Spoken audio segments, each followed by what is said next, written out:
నమస్తే రమ్మగారు. నమస్తే జయ.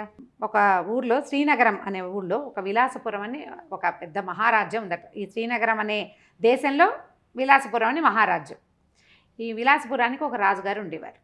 ఆయనకి కమలప్రభ అని చాలా సౌందర్యవతి అయిన భార్య ఉండేదట. చాలా సంతోషంగా ఉండేవాడు.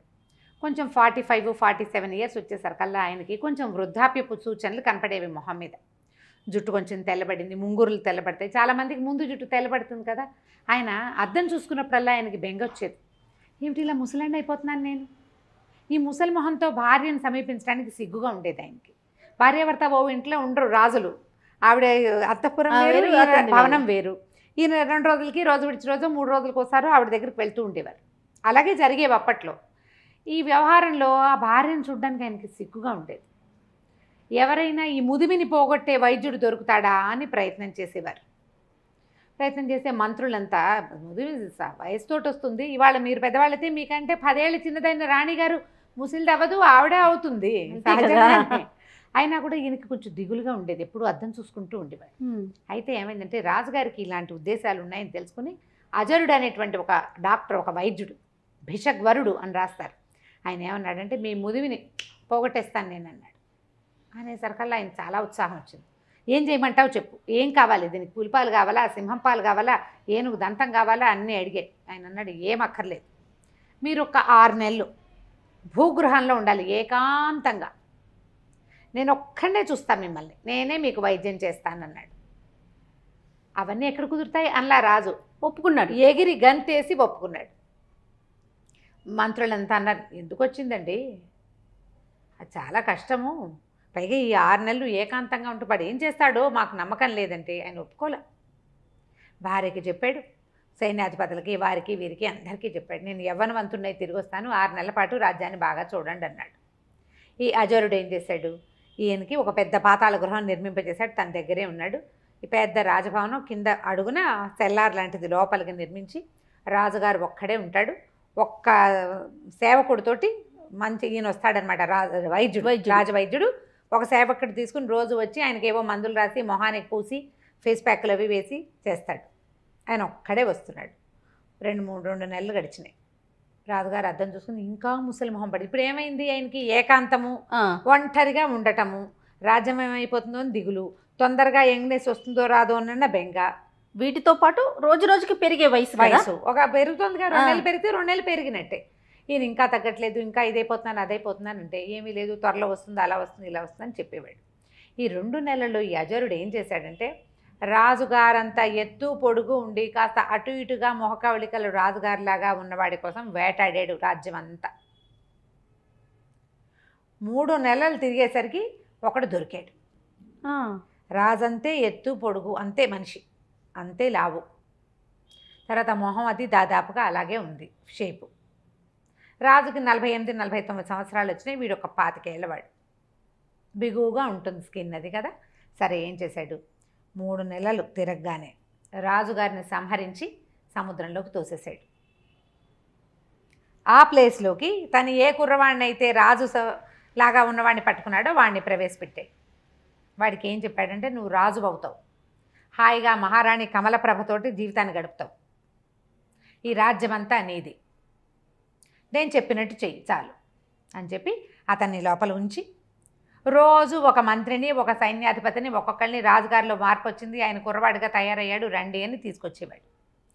మెల్లిగా ఈ మంత్రులు వాళ్ళ ఆనుపానులు, వాళ్ళ వ్యవహారాలు, మధ్యలో మహారాణి కమలప్రభ ఆవిడ తాలూకు చెలికత్తెలు ఒక్కొక్కళ్ళు అలవాటయ్యారు. రాజుగారిని ముట్టుకోకూడదు, బాగా వెళ్తురున్న చోట కూర్చోబెడితే ఆయనకి మొహం పాడవుతుంది, అలాంటివి చెప్పి వాళ్ళు డైరెక్ట్గా ఆయన్ని చూడనివ్వకుండా చేసాడు. 3 నెలలు గడిచేసరికల్లా ఈ జనం అందరికీ ఈ కొత్త రాజుగారు యంగ్గా అయిపోయిన, ఇప్పుడు మనమే ఒక 15 సంవత్సరాల తర్వాత, ఇప్పుడు ఉన్న మొహం 15 ఏళ్ల తర్వాత నా మొహాన్ని నేను చూసుకుంటే మనం గుర్తుపట్టలేము. అవును, గుర్తుపట్టలేకపోతాం. ఎందుకంటే చెంపలు అవి టైట్గా ఉంటాయి. 20 ఏళ్ళు 25 ఏళ్ల వయసు వేరు, 50 వచ్చేసరికల్లా డిఫరెన్స్ వచ్చేస్తుంది. ఆ ఫోటో ఈ ఫోటో దగ్గర పెట్టుకుంటే పోలిక ఒకలా ఉంటుంది, కానీ షేప్స్ మారిపోతాయి. ఎవరో అట్లా అలాగే ఉండేవాళ్ళు. ఎవరో అమృతం తాగిన వాళ్ళు ఎవరుంటారు, ఎంతో కొంత మార్పులు వచ్చేస్తాయి కదా. హెయిర్ లైన్ దగ్గర నుంచి మారిపోతుంది, జుట్టు ఊడిపోతుంది, పెరిగిపోతుంది, పక్క వెళ్ళిపోతుంది, పాపిడి పెద్దది అయిపోతుంది. చాలా ఎందుకు రమ్మగారు మనకి కిందటి సంవత్సరం చేసిన వీడియోలు ఇప్పుడు ఒకసారి చూడండి ఎంత మార్పు కనిపించేస్తుందో. సహజం కదండి. సహజం కదా అది. అంతే. సరే ఏమైంది, 6 నెలలు తిరిగిపోయినాయి. కొత్త రాజుగారిని ప్రవేశపెట్టాడు. ఈయన ఈ లోపల రాజుగారి లాగా నడవటం, నుంచోటం, మాట్లాడటం అన్నీ నేర్చుకున్నాడు అబ్బాయి. మంచి చురుకైన వాడు. తర్వాత చక్కగా రాజ్యాన్ని వెళ్ళటం మొదలుపెట్టాడు. రాణి కమలప్రభతోటి హాయిగా ఉన్నాడు. ఆవిడ గుర్తుపట్ల తెలుసుకోలేకపోయింది. ఆయన 25 ఏళ్ల వయసులో ఆయన ఎలా ఉన్నాడో ఆయన ఉత్సాహవంతుడిగా ఉండటం తెలుసు. 25 ఏళ్ల కుర్రాడికి న్యాచురల్లీ ఉంటుంది. ప్రత్యేకమైనవి ఏమీ లేవు, పాత అలవాట్లన్నీ మార్చుకున్నానని ముందే చెప్పుకున్నాడు. దాంతో అన్నీ మారిపోయినాయి. కొన్ని తినచ్చు, కొన్ని తినకూడనివి. రాజుగారికి స్వీట్ అంటే ఇష్టం, స్వీట్లు తినకూడదు అన్నాడు ఈయన. అబ్బాయి తిండు, ఇతను కారమే తింటాడు, స్వీట్లు తినకూడదు కాబట్టి అవి మానేశాడు. అట్లా అడ్జస్ట్ చేసేసుకున్నారు. రోజులు గడిచినాయి. ఇతను ఏం చేశాడు, తన పాత స్నేహితులు ఇద్దరిని పిలుచుకొచ్చాడు. ఆ ఇద్దరు స్నేహితులకి చక్కగా 2 గ్రామ 4-5 గ్రామాలు అవి ఇచ్చి వాళ్ళని కూడా తనతో సమానంగా చేసి వాళ్ళని తన పక్కన పెట్టుకున్నాడు. ఈ అజరుణ్ణి మాత్రం వీడు మోసగాడు. చూడండి, రాజుని చంపి తనని ప్రవేశపెట్టాడు. ఆయనతో క్లోజ్గా ఉండేవాడు కాదు, కొంచెం పక్కకు పెట్టేవాడు. తెలివిగలవాడు. సరే కొద్ది రోజులు గడిచేసరికల్లా అజరుడి కొళ్ళు మండిపోయింది. వీడేమిటి, నేను నిలబెట్టిన బొమ్మ వీడు వేషాలు వేస్తున్నాడని ఒకరోజు నిలదీశాడు. ఏంటి నువ్వు వేషాలు వేస్తున్నావు అన్నాడు. అనేసరికల్లా ఈయనేమన్నాడు, నువ్వు ఇచ్చిన జీవితమే ఇది, నిజం. అయినంత మాత్రాన ఏది ఇప్పుడు నువ్వు బయట పెట్టవు. నిన్ను నాతో ఉంచుకొని నిన్ను బతికి ఉండనిచ్చాను, నువ్వు సంతోషించు, దానికి నీకు అవసరమైంది ఇస్తాను, అంతేగాని నా రాజుకి నీ చేతిలో కీలుబొమ్మగా చేసుకోవాలని చూడకు. నేను ఇవాళ ఇక్కడ ఉండటానికి నువ్వు ఉపయోగపడ్డావు అంతే, నువ్వు కాకపోతే ఇంకోటి తెచ్చేవాడు నన్ను ఇక్కడికి అనేసరికి అజరుడు ఒళ్ళు మండిపోయింది. కానీ బయట పెట్టే మార్గం తనకి లేదు. తన జీవితం వాడిని పాడు చేస్తే తను మొత్తానికి నాశనం అయిపోతుంది, అంతే కదా. అందుకని అక్కడక్కడే తిరుగుతూ ఉండేవాడు. ఒకనాడు ఈ రాజు, అతని తాలూకు 2 స్నేహితులు, 2-3 మంత్రులు ఈ అజరుణ్ణి కూడా తీసుకుని ఒక చోట షికారుకి వెళ్ళారు. అట్లా నడిచిపోతుంటే పైనుంచి నీళ్ళు వస్తున్న ఒక చెరువులో, పైకి ఎక్కడి నుంచో ఆ చెరువులోకి నీళ్ళు వస్తాయి, బంగారు కమలాలు కొట్టుకొచ్చినాయి. అందరు కేరింతలు కొట్టారు. అయ్యో అయ్యో ఏదో పువ్వులు వస్తున్నాయి, చుట్టూ బంగారంగా ఉన్నాయని. ఈయన నీటిలోకి దూకి పువ్వులు చేత్తో పుచ్చుకున్నాడు. సంతోషించి అజరుణ్ణి అన్నాడు, అజరా నువ్వు ఈ పువ్వులు ఎక్కడి నుంచి పుట్టుకొస్తున్నాయో అక్కడ చూసిరా అని పంపించాడు. మిగిలిన వాళ్ళంతా అజరుడిని తన మీద ఆపేక్షతో పంపించాడని భావించారు. అజరుడు తను ఏదైనా సంహరించడానికి పంపాడేమోనని భావించాడు. ఇక మరి రాజాజ్ఞ, ఒక ఒంటరిగా ఉన్నప్పుడు నువ్వు చెప్తే ఏం చేసేది ఏమిటి అన్ను, ఇక్కడ ఇంతమంది ఉన్నారు కదా, ఏం అనలేకపోయాడు. అజరుడు నడవటం మొదలుపెట్టాడు. అతను దూరంగా వెళ్ళటం చూసి వీళ్ళంతా రాజకోటలోకి వెళ్ళిపోయారు. ఈ నడిచి ముందుకు వెళ్ళిన అజరుడు చాలా దూరం వెళ్ళాక ఒక పెద్ద మర్రి చెట్టు కొసన వేళ్లాడుతున్న ఒక మానవ కంకాళం కనపడింది అతనికి. తను అక్కడికి వెళ్ళాక చిన్న మబ్బు బట్టి వాన పడింది. వాన చినుకులు కొన్ని ఈ కంకాళం మీద పడుతున్నాయి. కంకాళం మీద పడినటువంటి వాన చినుకు నీటిలో పడంగానే బంగారు పుష్పం అయిపోతాం. అబ్బా, ఆ పుష్పమే పైనుంచి కొట్టుకొచ్చి ఈ చెరువులోకి వస్తాం. నేను ఆశ్చర్యపోయాడు. ఏమిటి వీడికి, ఎవడిది మానవ కంకాళం, మనిషి కనపడుతున్నాడు, డెడ్ బాడీ, అస్థిపంజరం లాంటిది. కంకాళం అస్థిపంజరం, మానవుని అస్థిపంజరం మనకు తెలుస్తుంది కదా, దాని తల అన్నీ కనపడుతున్నాయి. ఏమిటి విషయం, ఎలా సాధ్యం అని చెప్పి ఏం చేశాడు, ఏమనుకున్నాడు, చూద్దాం ఏమవుతుందోనని ఆ చెట్టెక్కి ఆ కంకాళాన్ని నీటిలోకి తోసేసి దిగి నడుచుకుంటూ వెళ్ళిపోయాడు. మళ్ళీ వెనక్కి వచ్చాడు రాజుగారి దగ్గరికి. ఆయన అడిగాడు, రాజు అజరా కంకాళం కనపడిందా? కనపడింది అన్నాడు. చాలా చిత్రమైన చోటు కాదు అది అన్నాడు. చాలా చిత్రంగా ఉంది, ఏమిటో ఆ ఆశ్చర్యానికి కారణం తెలియదు. నేను కంకాళం పడేస్తే ఏదైనా జరుగుతుందేమో అనుకున్నా, కానీ ఏమీ జరగలేదు.